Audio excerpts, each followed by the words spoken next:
karakteristik klien itu sekarang itu seperti apa, maunya apa, itu yang pelaku industri pesta pernikahan di dunia wedding ini harus selalu upgrade skill. apalagi kita ini jasa, apalagi IO itu jasa, klien itu nggak menerima apapun dari kita. Terima weddingnya, sampai bikin itu gitu. Oh no bu, ajar aku kan nomor.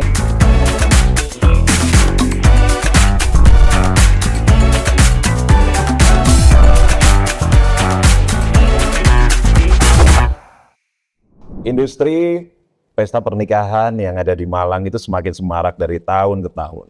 Satu dasawarsa ini aku punya sahabat yang bergelut di dunia industri pesta pernikahan, namanya Felis Event Organizer, dan ini ada ownernya Ahmad Safiaji. Halo Ji. Halo Mas Oneng, Sehat. Alhamdulillah sehat Mas Oneng. Hari ini sudah tercatat berapa ratus event Ji selama 10 tahun ini?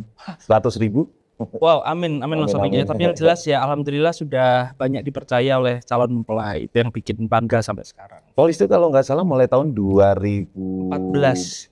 2014, event pertama 2014. Itu berarti 11 tahun lalu ya Ji? Iya, dan ya lepas juga dari banyak bantuan dari Mas Oneng. Waduh, 11 tahun perjalanan Felis ini. Benar, ibaratkan telur itu yang ngangkrem itu salah satunya itu Mas Oneng gitu, biar cepat menetas gitu ya. Aku cuma ngipasi sebenarnya. 11 tahun perjalanan Felis Event Organizer, ini base pertama di Malang atau di kota tempat asal Aji? Enggak, base pertama sebetulnya Malang, cuma untuk event pertama itu malah bukan di Malang, bukan di Ponorogo asal saya gitu kan. Event pertama itu malah di Pasuruan atau Blitar gitu ya, kalau salah satu di kota itulah. Terus kemudian event kedua baru Malang, terus Ponorogo event ketiga. Saya masih ingat 3 event pertama itulah pokoknya. Yang gongnya ya yang Ponorogo itu malah yang ngajak Mas Oneng ke Ponorogo kan. Heboh gitu ya. Iya. Cik, perjalanan jadi event organizer dengan kesibukan Aji pengajar, entrepreneur, apa sih yang bikin kamu senang? Yang bikin senang sebetulnya gini Mas Oneng, mungkin banyak yang mungkin mungkin pilihan jadi event organizer ini cita-cita dari zaman SD sebetulnya. Jadi saya mulai dari SMP itu sudah ikut IO-nya radio Mas Oneng. Di Ponorogo itu ada radio namanya Romansa. Nah, itu saya tuh sering jadi IO-nya dia tuh kan, kalau radio zaman dulu kan ya belum ada sosmed dan yang lain sebagainya kan, aktivitas branding kan pasti event gading radio gitu kan.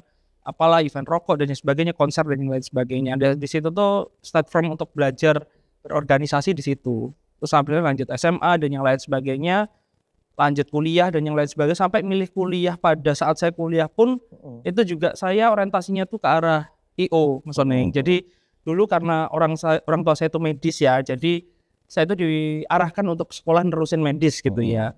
Tapi sampai di kota yang sudah dituju, saya naik kereta tuh ke Jogja nyari jurusan ilmu komunikasi pada saat itu. Jadi cari kampus apa aja yang ada jurusan komunikasi. Nah setelah itu sampai detik ini tuh ibaratkan kayak pertanggungjawaban dari pilihan yang sudah saya pertaruhkan dulu gitu. Jadi lebih ya jadi dokter harus maksimal ya di dunia komunikasi. Betul, jadi harus mempertanggungjawabkan pilihan yang pada saat itu dipilih gitu sih Mas Oneng. Jadi bukan hanya sekedar karir IO-nya yang dikejar, tapi dari proses akademis itu ya untuk orang tua ya akademis dia, walaupun mungkin bisa support bisa enggak, tapi paling tidak kan kalau orang tua itu taunya ya anak itu harus kuliah dan yang lain sebagainya, maka jenjang perkuliahan itu paling tidak yang linear dengan apa yang saya mau.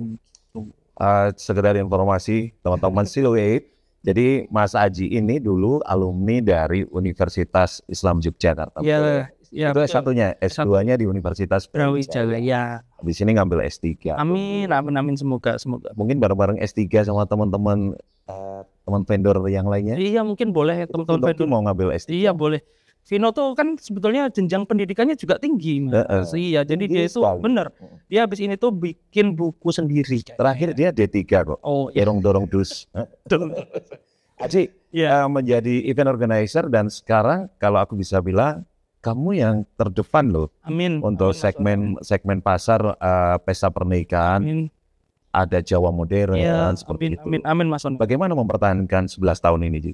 Mempertahankan sebetulnya nggak lepas kalau dianggap kita yang misalkan terbaik atau terdepan Mas Oneng ya, mungkin yang perlu dilihat itu adalah bagaimana teman-teman itu nyaman dengan kita sebetulnya. Jadi kalau teman-teman vendor itu menurut saya sangat berpengaruh, karena kita kan bekerja bukan IO itu kan bukan seorang superpower yang bisa menentukan apapun sendiri gitu kan, nggak lepas dari vendor. Jadi mungkin jangan salah bahwa IO itu jadi posisi yang super power, nggak juga gitu kan. Kadang kita dapat klien kan dari rekomendasi teman-teman dan yang lain sebagainya, itu sangat berpengaruh. Terbukti dari besarnya Velis ini, kalau dulu kan nggak ada sosmed Mas Oneng ya, jadi kan mungkin kita perlu menunjukkan kinerja sehingga kita harus direkomendasikan oleh teman-teman vendor gitu kan. Kayak Mas Oneng misalkan merekomendasikan saya dulu, itu kan Mas Oneng kan juga nggak serta-merta karena mungkin kenal dan yang lain sebagainya, tapi kan mungkin mungkin pantas lah dibawa untuk direkomendasikan. Nah, hal seperti itu yang seharusnya itu kita jaga sampai sekarang. Jadi bukan hanya tampilan di sosial media, tapi memang interaksi dan yang lain sebagainya sama teman-teman vendor itu menurut saya jauh lebih penting untuk bertahan gitu kan. Di samping kualitas pasti ada naik turunnya Mas Oneng ya, sebagai jasa ya kan nggak bisa stabil. Tapi yang menjaga kita, menguatkan kita tuh nggak lain, nggak bukan ya habit kerja kita. Jadi ya partner kerja kita, dokumentasi, entertain kayak gitu kan, dekorasi dan yang lain sebagainya, itu yang harus kita jaga benar-benar secara profesional gitu kan. Perkembangan sosial media yang cukup pesat, bedanya 2014 sama 2025 selain sosial media, tantangan apa sih Ci yang benar-benar kelihatan signifikan sesama pelaku industri pesta pernikahan yang saling berbenturan atau internal SDM yang susah untuk di-maintain selama 11 tahun atau hal lain apa? Kalau yang susah itu sebetulnya adalah sekarang itu, kalau dulu kan Mas Oneng kita ini kan kalau presentasi gitu ya, ketemunya kan mayoritas kan keputusan itu di orang tua ya, jadi kan mutlak gitu kan. Kalau sekarang kan karena ada sosial media itu kan pengantin juga punya wedding dream sendiri gitu kan, yang kita juga harus update dan yang lain sebagainya. Jadi challenge-nya bagi kita itu adalah sebenarnya ya yang paling utama sebenarnya bagi semua vendor, saya rasa itu kita harus up to date dan harus mengikuti karakteristik dari klien kita yang semakin kesini kan juga semakin beda-beda. Maksudnya ya anak dulu sekarang itu kan bukan masalah Gen Z dan yang lain sebagainya, tapi masalah referensi mereka, pemahaman mereka tentang pernikahan itu kan sangat luas gitu kan, sangat luas. Jadi tidak bisa kita bilang bahwa harus seperti ini, pakem begini dan sebagainya. Ya sebenarnya kita harus mendengar dulu gitu kan, maunya itu seperti apa, baru kita menyesuaikan. Itu menurut saya tantangan terbesar gitu kan. Kalau tantangan lain misalkan kayak persaingan, terus kemudian harga dan sebagainya, pasti dari tahun ke tahun itu akan, ya itu yang lumrah sih Mas Oneng. Mas Oneng kan mungkin dari mulai wedding saya belum ada pun Mas Oneng sudah berkecimpung di dunia wedding gitu kan, sampai sekarang Mas Oneng masih bertahan dan yang lain sebagainya. Pasti kan persaingan mungkin nggak ada kan Mas Oneng, setiap tahunnya kan pasti ada. Tapi kan yang terbesar ya itu, maksudnya kita harus tahu karakteristik klien itu sekarang itu seperti apa, maunya apa. Itu yang menurut saya tuh challenge terbesar tuh di situ. Sekarang itu anak-anak ya, apalagi yang masih sekolah. Iya, benar-benar. Anakku yang masih kelas 1 SMA udah berpikiran, nanti kalau aku wedding musiknya harus pakai musik karyaku sendiri. Nanti pakai ini sendiri, pakai ini sendiri. Jadi punya idealis seperti itu loh. Gitu bapaknya langsung nangis gitu ya. Aduh, anakku kok udah mikir nikah gitu ya. Budgetku piro ini. Anakku mau diambil orang gitu. Iya. Jadi kalau ngomongin tantangan kan berarti semuanya memang mengikuti dengan perkembangan zaman. Iya. Dan challenge kita memang sebagai pelaku industri pesta pernikahan di dunia wedding ini harus selalu upgrade skill, update segala macam. Karena kan memang kalau untuk bertahan di industri ini butuh challenge ya. Betul. Kalau untuk meraih menjadi yang terbaik kan sangat mudah sekali dengan exposure yang bisa kita dapat. Mungkin kita bisa pakai ads dan lain-lain setiap posting di sosial media.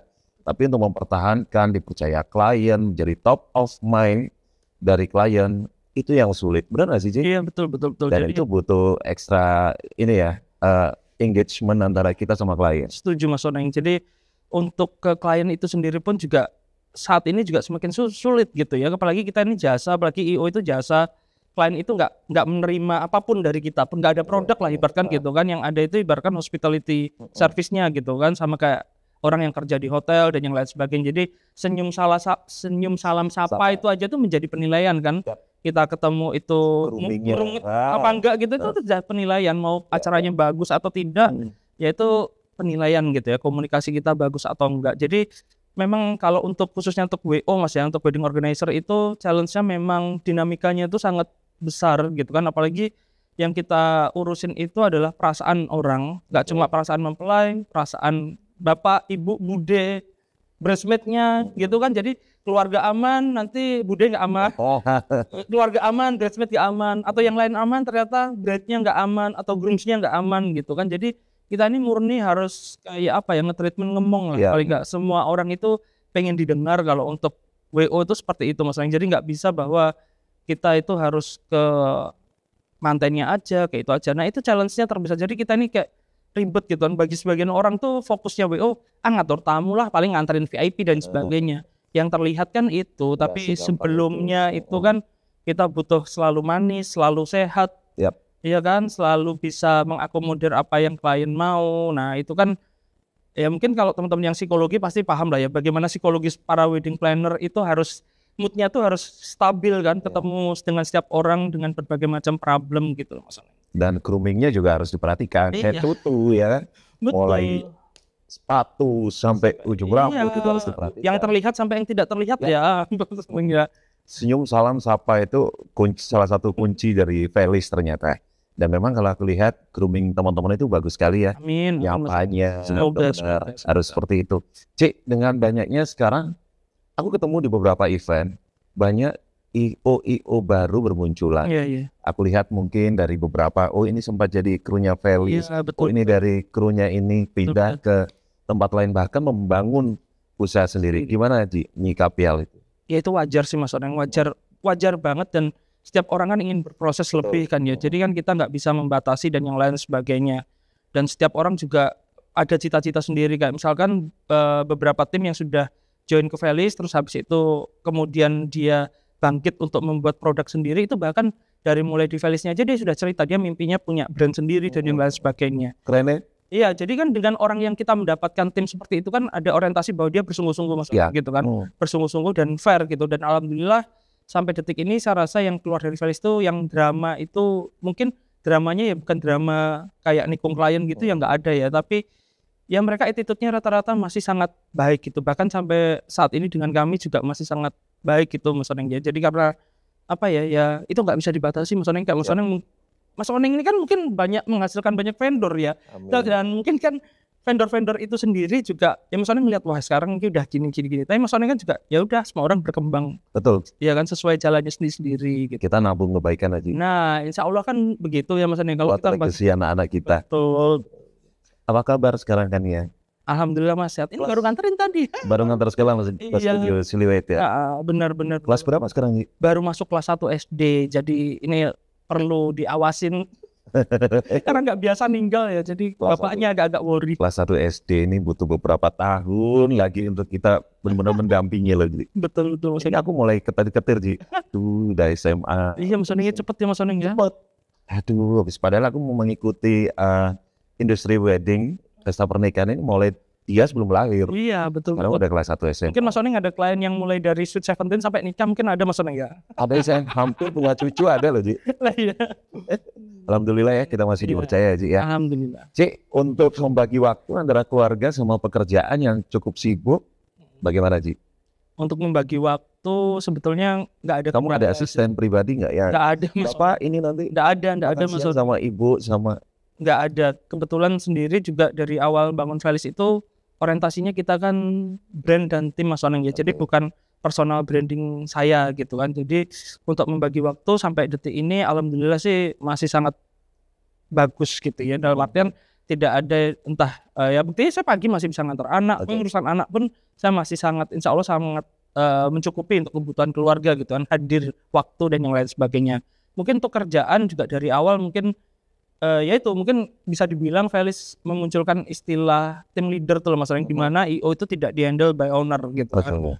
Nah, bagi sebagian teman-teman IO dulu kan melihat kok ya berani ya melepas kliennya itu ke orang lain. Nanti kalau timnya keluar kayaknya dibawa dong dan lain sebagainya. Nah, karena orientasinya di awal itu kita bangunnya super tim gitu kan, bukan Superman orang yang pokoknya saya harus di-handle Mas Haji. Mas Haji ini nggak ada power apa-apa gitu kan. Saya powernya adalah pada saat ada tim gitu kan. Jadi nggak ada bedanya gitu kan, malah bisa jadi mungkin kalau saya handle juga nggak begitu maksimal gitu kan, malah lebih maksimalnya harusnya dihandle oleh tim saya gitu kan, karena kerjanya by tim. Jadi ya itu Mas Oneng, jadi dalam waktu mungkin ya saya nggak ada asisten khusus dan sebagainya, nggak ada, cuma sistem SOP yang diterapkan di Felis itu yang membantu saya dan mungkin teman-teman juga yang bekerja di Felis itu antara urusan pribadi dan urusannya di Felis itu bisa balance gitu Mas Oneng. Jadi nggak cuma saya ya, semua anak-anak yang di Felis itu kan juga punya keluarga. Di Felis itu kan dari mulai jomblo, punya pacar sampai nikah semua Mas Oneng. Jadi alhamdulillah di Velis ini awet sampai berkeluarga tuh ada semua. Sampai punya anak mereka masih tetap di Velis. Dengan ritme dan sistem yang jelas, itu bisa memudahkan kita beraktivitas apapun. Iya, insya Allah begitu. Walaupun saat ini masih tetap kita benahi, kita belajar dan masih kurang lah. Tapi ya kita mencoba lebih baik terus Mas Oneng. Ini sampai menjelang akhir 2025 ada apa yang spesial dari Velis, Ci? Yang spesial kalau misalkan apa nih, promo atau apa? Nggak ada kan? Promo atau apa gitu, Ci? Nggak ada. Kalau promo saya harapkan ya semoga yang nonton ini ya masih percaya dengan Velis ya. Nanti kalau misalkan ada acara-acara apapun itu ya hubungin kita. Nggak cuma nikahan kok, apapun itu kita insya Allah selama kita mampu ya kita handle. Gathering, launching, Gathering, betul. pasti, ya kan? Iya betul. Banyak juga yang mungkin event yang kita handle tidak hanya wedding, tapi kalau ditanya kita fokusnya kemana, ya wedding. Karena mindset saya dulu gini Mas Oneng ya, ini juga pas COVID juga ya. Jadi saya mempertahankan diri ke orang tua, almarhum orang tua saya, terus ke istri saya. Kenapa masih juga bertahan di wedding itu karena jawaban paling gampang pada saat itu saya ngomong gini, selama belum kiamat tuh orang masih ada yang nikah kok. Jadi nggak mungkin lah orang nggak nikah. Tapi pas COVID tuh kayak orang nggak boleh nikah Mas Oneng. Jadi bayangkan itu semua terbantahkan di COVID. Tapi alhamdulillah Tuhan nggak ngasih jalan kan gitu kan, apalagi semua di Velis itu punya keluarga, jadi bukan hanya rezeki saya yang dialirkan lewat Velis, rezeki banyak orang itulah, jadi saya kecipratan juga sama rezekinya teman-teman, makanya Velis bertahan. Tapi kamu percaya nggak, mungkin dari situ orang tuamu ngelihat kamu kekeh dengan keputusanmu, akhirnya mereka ridho. Insya Allah. Dan ridho mereka itulah, dari ridho almarhum papa mama itu akhirnya yang bisa membuat Aji bisa sampai sekarang. 11 tahun itu nggak mudah loh, Ci. Amin Mas Oneng. Butuh effort yang luar biasa ya kan. Sampai suatu hari, beberapa hari lalu aku ditelepon klien di depan ibuku. Loh, si nerima wedding aja. Sampai gitu. Oh no bu, ajar aku. Karena mereka percaya, masih percaya. Betul. Kita terima. Kliennya telepon minta kita jadi MC pernikahannya di depan ibu saya. Ibu saya, loh saya nerima wedding. Berarti dia jarang update Instagram dan Facebook. Iya. Jadi makasih hari ini sudah join di Silhouette. Ya terima kasih juga. By Studio 8. Ini bisa menjadi partner teman-teman semuanya nanti di pesta pernikahan. Dari cerita sekilas dari Aji, IO dari Velis Organizer, mungkin kita bisa mengambil banyak hal yang bagus-bagus dan bisa menjadi referensi. Apapun yang kalian tekuni, apapun yang kalian cintai, apalagi Aji mempunyai passion ini dari sangat muda ya. Iya Mas. Jadi kalau ikut IO itu berarti kalau saya hitung tuh 20 tahun lebih saya hebat ikut IO. Ya udah, ini memang waktunya Aji untuk sukses. Amin terus. Sukses selalu Aji ya. Amin, thank you Mas Oneng. Thank you Aji, nggak terasa loh waktunya udah 20 jam. Terima kasih ya. Silhouette by Studio 8. Diminum dulu Ci. Oke, thank you Mas Oneng.